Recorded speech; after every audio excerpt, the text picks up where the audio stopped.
Those of us involved in public safety oftentimes have to deal with and experience things that are not pleasant.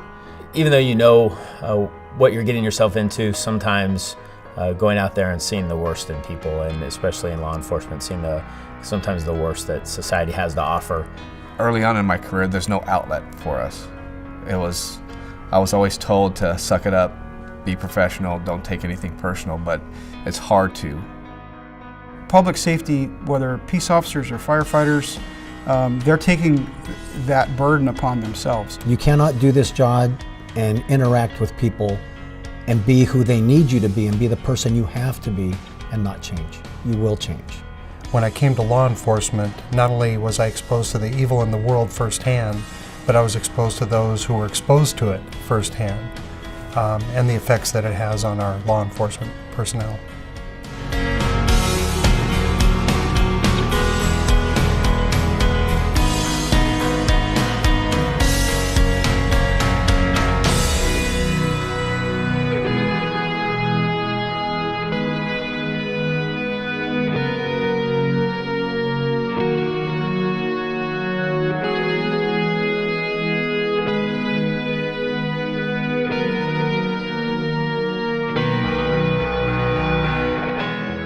Just seeing people being kind of off after a call, withdrawn or whatever. That, and from personal experience, there's times when you're just troubled, and we wouldn't run back to the station and not maintain something we've used. Why aren't we maintaining our people so they can be in top form? We're good at helping everyone in the public, but we're not as good at helping each other, and I think this will go a long way to help that.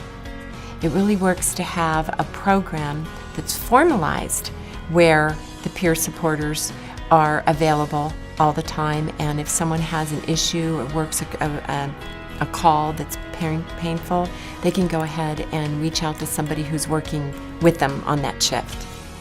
When you start realizing that the incident can be really, really large and your team isn't big enough, you call in other teams, and being part of an association now where you know people and you can call this person up and say, hey, can you send me 4 or 5 guys from your peer support team? It's 3 a.m, can you send me some people? Last year we had a line of duty death in our department. When that happened, it shook our department to the core, to the point where nobody really knew what to do.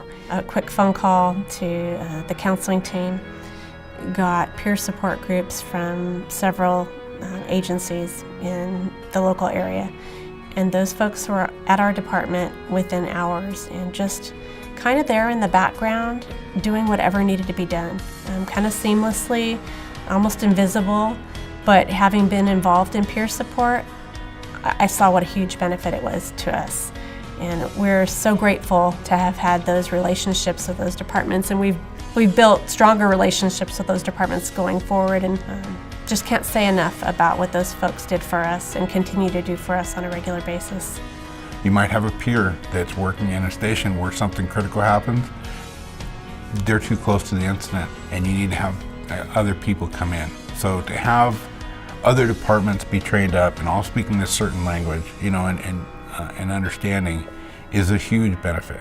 When our department has a tragedy occur within our department, we're not the ones providing the peer support to ourselves. We're going to be relying on outside agencies. This is an incredibly passionate group of people that have come together to provide a unique experience for other peer support.